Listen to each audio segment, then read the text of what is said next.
Sering saya menerima laporan dari jamaah, terutama ibu-ibu. Di rumahnya selalu merasa ada sesuatu berantakan, selalu ada masalah. Sama suaminya ada masalah, sama orang tuanya ada masalah, sama anaknya ada masalah, sama tetangga pun ada masalah.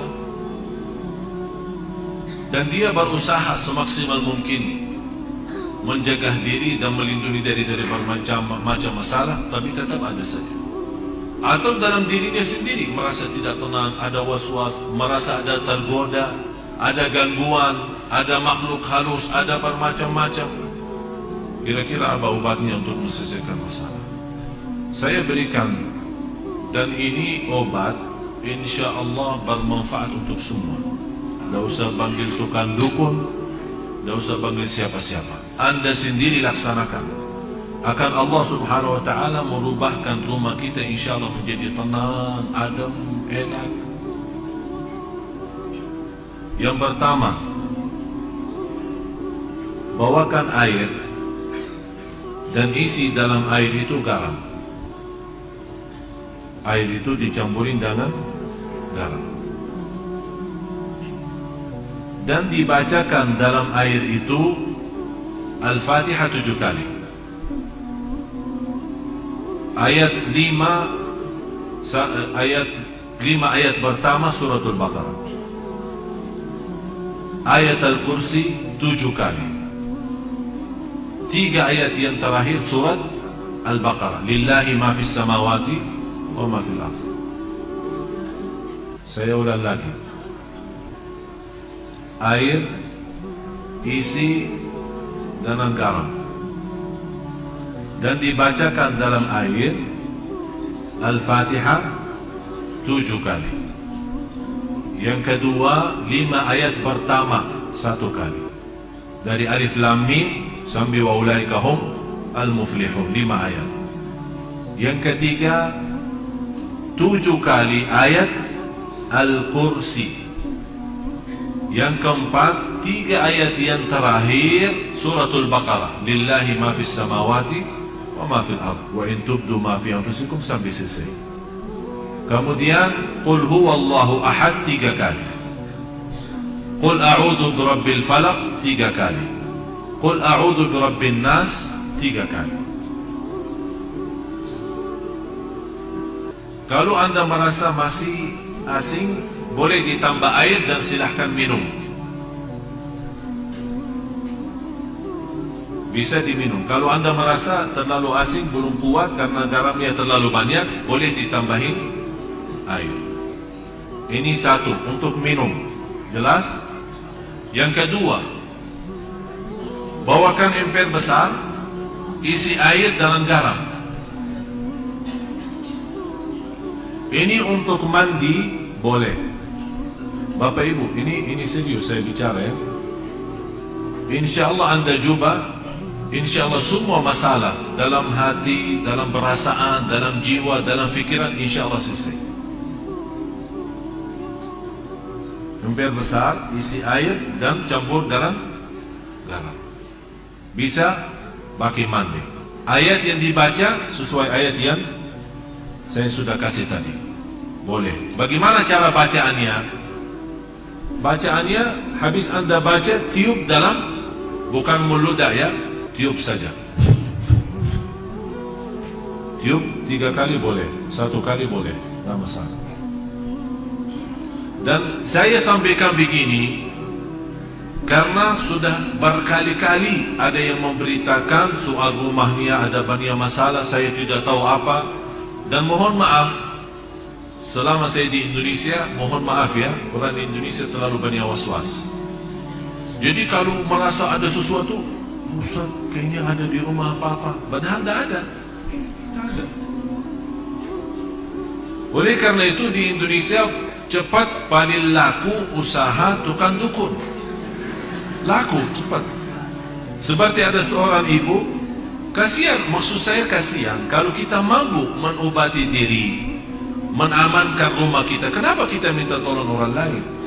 Inilah sudah saya berikan cara, insya Allah aman, insya Allah yakin, dan tidak ada dalamnya syirik. Itu yang paling bahaya. Ada seorang ibu kemarin minta sama saya tolong untuk masuk ke rumahnya, karena habis saya isi tabligh akbar di salah satu daerah di sini di Jakarta tidak jauh, dan dia minta tolong sambil nangis, "Ibu maaf saya tidak bisa, kalau mau masuk ke rumah berarti semua jamaah minta masuk ke rumahnya." Jadi lain kali dia, "Enggak, ini saya sudah berapa lama tidak bisa masuk ke rumah saya." "Kenapa?" "Ada banyak hantu." Sambil tolong Syekh datang, barangkali dalam datangnya Syekh terusir ini hantu. Ini juga masalah sebenarnya. Ucapan hal seperti ini memiliki keyakinan kalau seorang Syekh datang hantu bisa terusir, itu sudah punya fikiran salah. Cuma sekarang ini bagaimana saya mengobati masalah ibu ini? Saya terima, saya datang. Terus ibu apa cerita rumah ini? Ceritanya saya pernah didatangi seorang kiai, katanya kiai, katanya. Tapi begitu dia masuk ke rumah, dia langsung berkata, "Bu, di rumah kamu ada banyak hantu." Mulai dari situ saya takut. Jadi saya minta tolong para kiai lain, tidak ada yang mau datang ke rumah saya. Malah saya bertambah takut. Akhirnya ada seorang dukun yang mau bantu, tapi dengan syarat dia mau membacakan apa, saya tidak tahu mau baca apa. Setiap satu ekor jin keluar 250. Setuju ibu itu, "Oh boleh, tapi saya cuma ada 500. Udah, saya bantulah, saya masuk dulu, saya melihat berapa ekor ada. Masuk tukang ini apa namanya, dukun itu habis baca-baca apa, alhamdulillah ibu tidak banyak, paling cuma 5 aja. Jadi saya baca-baca keluarin 2, karena ibu mampu bayar 500. Kalau nanti ibu sudah sanggup lunasin lagi, nanti saya datang lagi usir yang tersisa. Dan kasihan ibu percaya. Sampai sekarang dah mau masuk ke rumahnya, sampai saya ketemu dan disuruh saya masuk. Jadi ibu sekarang yang tersisa cuma 3 ya. Kan katanya 5 kan? Yang terusir 2, tinggal 3. Terus ibu membayar ke saya berapa? Tidak apa-apa, saya ikhlasin, tapi yang penting bantulah. Udah begini aja, saya masuk, ibu tunggu di luar. Kalau dengar suara saya berteriak, berarti saya lagi berantem sama mereka. Terus saya masuk. Begitu saya masuk ke rumah, saya panggil ibu sini. Baru masuk ya, saya jujur saja tidak lihat apa-apa. "Bu, saya sudah periksa rumahnya, aman." "Terima kasih Syekh." "Berarti aman sekarang?" Tidur.